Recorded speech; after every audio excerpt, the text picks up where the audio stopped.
Okay, hi all my friends, how you doing? We're going to go into the book of Ruth, chapter 4. And I just want to say my prayers go out to the families that in Germany.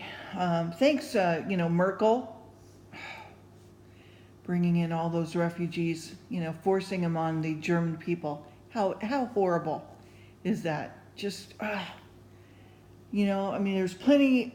They should have just kept them right where they were, built them another, temporary place, and then let them go back into their cities. Just irks me. Anyway, my heart goes out to the families that lost loved ones in this tragedy here. And watch yourself this Christmas holiday. And anyway, you know my thoughts on Christmas already. I've already mentioned it before. Just remember that Jesus still is the light of the world. He is coming again, and we are to be watchers. And we all also need to let the world know the truth and shed light on the truth that's going on in the world when we find it. We are to be the light of the world for Christ. Okay. Chapter 4, Boaz calls the next kinsman. He's refusing the redemption. Boaz marries Ruth, and she bears Obed. Okay.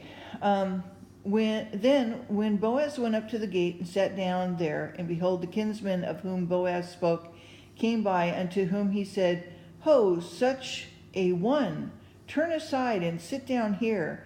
And he turned aside and sat down. And then he looked at... he took 10 men of the elders of the city and said, Sit down ye down here. And they sat down. And he said unto the kinsman, Naomi, that is come again out of the country of Moab, selleth a parcel of land which was our brother's Elimelech's. And I thought to advertise thee, saying, Buy it before the inhabitants and before the elders of my people. If thou wilt redeem it, redeem it. But if thou wilt not redeem it, then tell me that I may know, for there is none to redeem it beside thee, and I am after thee. He said, and I will redeem it. Then Boaz, what day thou buyest the field of the hand of Naomi, thou must buy it also of Ruth the Moabitess, the wife of the dead, to raise up the name of the dead upon his inheritance. And the kinsman said, I cannot redeem it for myself, lest I mar my own inheritance. Redeem thou my right to thyself, for I cannot redeem it. Now it was in the manner in former time in Israel concerning redeeming and concerning changing. For to confirm all things, a man plucked off his shoe, gave it to his neighbor, and this was a testimony in Israel. Therefore the kinsman said unto Boaz, Buy it for thee. So he drew off his shoe. What a weird custom. Shoe removal. You know when they just throw the shoe at people? Anyway, okay, sorry. Therefore the kinsman said unto Boaz, Buy it for thee. So he drew off his shoe. And Boaz said unto the elders and unto all the people, You are witness this day that I have brought all that was Elimelech's, and all that was Chilion's and Mahlon's of the hand of Naomi. Moreover, Ruth the Moabitess, the wife of Mahlon, have I purchased to be my wife. So, again, as I said before, she would come into the town, somebody would need to take up her husband's, because women were considered property back then. So she decided to marry Ruth. So moreover, Ruth the Moabitess, the wife of Mahlon, have I purchased to be my wife, to raise up the name of the dead upon his inheritance, so to carry it on. And the name of the dead be not cut off from among his brethren, and from the gate of his place. Ye are witness this day. So it's a marriage, okay? And all the people that were at the gate and the elders said, We are witnesses. And the Lord made the woman that is come into thine house like Rachel and like Leah, which two did build the house of Israel. And do thou worthy in Ephratah to be famous in Bethlehem. And let the house be like the house of Perez, whom Tamar bare Judah, of the seed which the Lord gave thee for this young woman. So Boaz took Ruth, and she was his wife. And when he went into her, the Lord gave her conception, and she bore a son. And the woman said unto Naomi, Blessed be the Lord, which has not left thee this day without a kinsman, that his name may be famous in Israel. And he shall be unto thee a restorer of thy life, and a nourisher of thine old age. For thy daughter-in-law, which loveth thee, which is better to thee than 7 sons, hath borne him.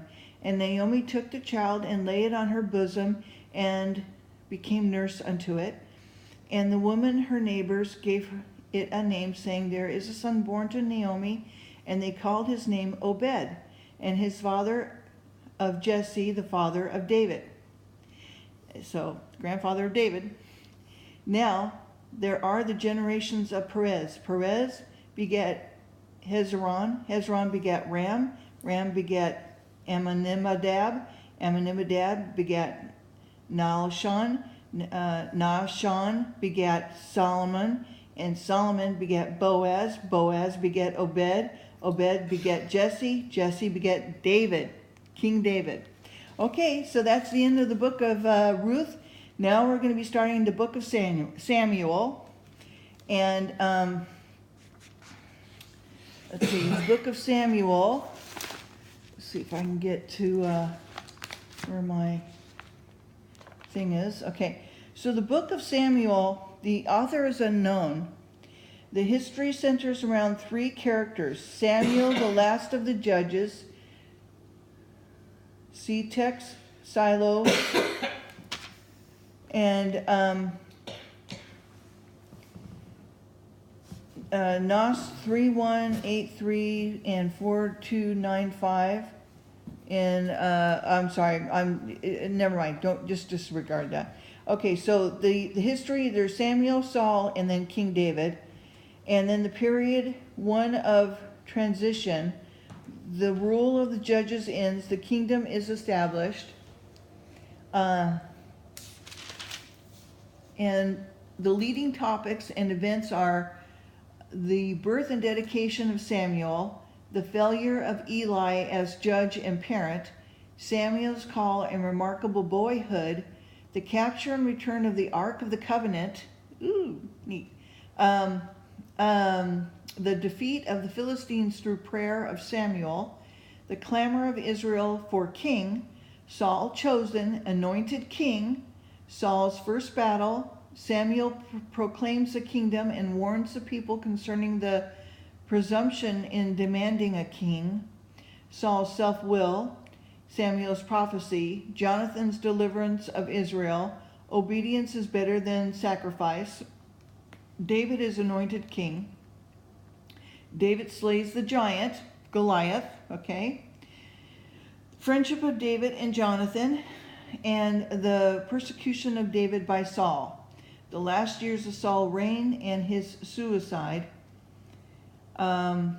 Spiritual message is prayer, the dominating element in life of Samuel. Born in answer to prayer, the name means asked of God. His prayer brings deliverance at Mizpah. His prayer when Israel insists on having a king. His unceasing prayer for his people. 5 divinations from the divine law.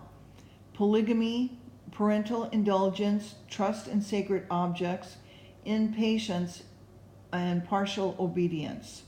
And then there's the second book of Samuel coming up next, which I'll talk about when we get to that point, okay? So, oh shoot, hang on. Okay, I'll do it later. So anyway, talking to myself. So So anyway, so that was the sweet book of Ruth, and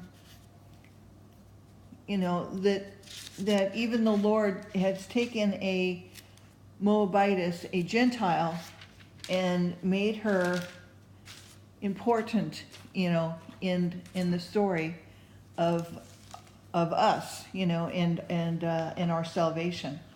So anyway, okay, so that's it for today. I'm very, very excited for Trump getting the Electoral College, and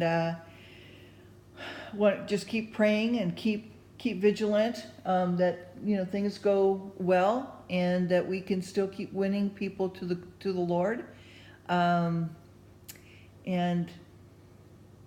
you know, keep yourself in prayer, yeah, protection over yourself and your family, and you know, enjoy this time that you do have with your family, and remember to, you know, be loving and to share His word when you can, to them, and your knowledge, and, you know, and what's going on in the world, to help them to know and keep them on track. Okay, I'll talk to you again later. Bye.